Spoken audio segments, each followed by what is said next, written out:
നമ്മൾ എന്തിനാ ഇവിടെ വന്നെന്ന് ഓർമ്മയുണ്ടല്ലോ? ഉണ്ട്. ചായ കുടിക്കാൻ. അതല്ല, എന്താ ചായ കുടിക്കണ്ടേ? കുടിക്കാം. അതിനേക്കാൾ പ്രധാനപ്പെട്ട ഒരു കാര്യമുണ്ട്. യാത്ര ഒരു അനിവാര്യതയാണെന്ന് മലയാളികൾക്ക് കാട്ടിക്കൊടുത്ത, മലയാളികളെ സ്വപ്നം കാണാൻ പഠിപ്പിച്ച, മലയാളികളെ ലോകം കാണാൻ പഠിപ്പിച്ച യാത്രകളുടെ the brand ambassador Santhosh George Kulangara. Sir ഇത്രയും വിജയകരമായിട്ട് ദാമ്പത്യ ജീവിതം മുന്നോട്ട് കൊണ്ടുപോയിക്കൊണ്ടിരിക്കുകയാണെന്ന് അറിയാം. ഞങ്ങളൊക്കെ ഇപ്പൊ ഞാനും കെട്ടിയവരും കല്യാണം കഴിച്ചിട്ട് 4 വർഷമായി. അതുകൊണ്ട് ഇപ്പൊ എന്താ ഞങ്ങളുടെ ഈ ഏജിലുള്ള കല്യാണം കഴിക്കുന്നവരോട് സാറിന് ഒരു അഡ്വൈസ് തരാൻ പറഞ്ഞ സാർ എന്തായിരിക്കും തരിക? ഇപ്പൊ എൻ്റെ അടുത്താണെങ്കിലും എന്നെ പോലെയുള്ള കുട്ടികളുടെ അടുത്താണെങ്കിലും. നിങ്ങളെപ്പോലുള്ള കുട്ടികളോട് കല്യാണം കഴിക്കേണ്ടതേ ഞാൻ പറയുള്ളൂ. ചേട്ടാ അപമാനിച്ചേ ഞങ്ങി ഞാൻ പോയിക്കോട്ടെ.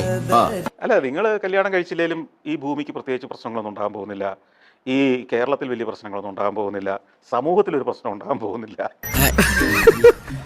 അപ്പോൾ നിങ്ങൾ കഴിച്ചില്ലെങ്കിലും ഞങ്ങൾക്കൊന്നും ഒരു കുഴപ്പമില്ല. സാറേയും ഞാൻ സാറിന്റെ പേഴ്സണൽ പ്രണയത്തെ പറ്റി ചോദിച്ച സാർ അധികം ഇന്റർവ്യൂസിൽ പ്രണയത്തെ പറ്റി ഇങ്ങനെ പറഞ്ഞ് ഞാൻ കേൾക്കാറില്ല. കൂടുതൽ യാത്രകളിലാണ് സാർ ഫോക്കസ് ചെയ്യുന്നത്. അല്ല, ഞാൻ ഈ പ്രണയത്തിന്റെ പേരിൽ അറിയപ്പെടുന്ന ഒരാളല്ലല്ലോ. നിന്റെ സ്വഭാവം എനിക്ക് തീരെ പിടിക്കുന്നില്ല കേട്ടോ. അതുകൊണ്ട് അതിനെക്കുറിച്ച് ഒത്തിരി പറയേണ്ട കാര്യമില്ലെന്ന് എനിക്കറിയാം. അത് ഞങ്ങളുടെ സ്വകാര്യമായ വിഷയങ്ങളാണ്. ഞാൻ പ്രണയിക്കുന്നത് എങ്ങനെയാണ്, ആ പ്രണയത്തിലെ ഓരോ സെക്കൻഡും എങ്ങനെയാണ്, ഇതൊക്കെ നാട്ടുകാരോട് പറയേണ്ട കാര്യമുണ്ടെന്ന് എനിക്ക് തോന്നിയിട്ടില്ല. മനസ്സിന് അങ്ങനെ പിടിച്ചൊന്ന് വലിച്ച ഒരു സ്ഥലമുണ്ടോ ഇത്രയും കാലത്തിനിടയിൽ? ഏറ്റവും കൂടുതൽ ഒന്ന് ഇറങ്ങിയപ്പോൾ സാറിന് ഇറങ്ങാൻ തോന്നാത്തൊരു, പിടിച്ചു നിർത്തിയ ഒരു സ്ഥലം? ഒരു സ്ഥലമില്ല അങ്ങനെ. നിങ്ങൾക്ക് പരിശീലനം കിട്ടിയതെങ്കിൽ നിങ്ങൾ ആവശ്യമില്ലാത്ത ഒത്തിരി സാധനത്തെ സമയം കളഞ്ഞ് ഒഴിവാക്കാമായിരുന്നു. സിവിൽ എഞ്ചിനീയർ ആണ് സർ. ഞാൻ സിവിളാണ്.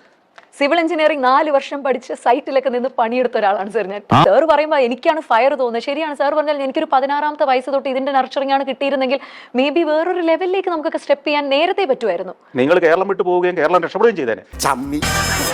നടക്കില്ല കേട്ടോ. ഈ പറഞ്ഞ മാതിരി ഇത്രയും ലോകം കണ്ട ആളുടെ മുന്നിലൊന്നും നമ്മൾ ഈ ഇട്ടാവട്ടത്ത് കിടന്ന് പയറ്റിയിട്ടൊന്നും ഒരു രക്ഷയില്ല, പിടിച്ചു നിൽക്കാൻ പറ്റില്ല. ഈ പരിപാടിയുടെ ഏക ഗുണം എന്താ അറിയോ? പൊതുവെ കേൾക്കാത്ത ഒരു പുകഴത്തിൽ കുറെ നേരം എനിക്ക് കേൾക്കാൻ പറ്റുന്നു എന്നുള്ളതാണ്. ഇനി ഒരിക്കലും പോകില്ല എന്ന് ഉറപ്പിച്ചൊരു സ്ഥലം? ഒരു സ്ഥലമില്ല അങ്ങനെ.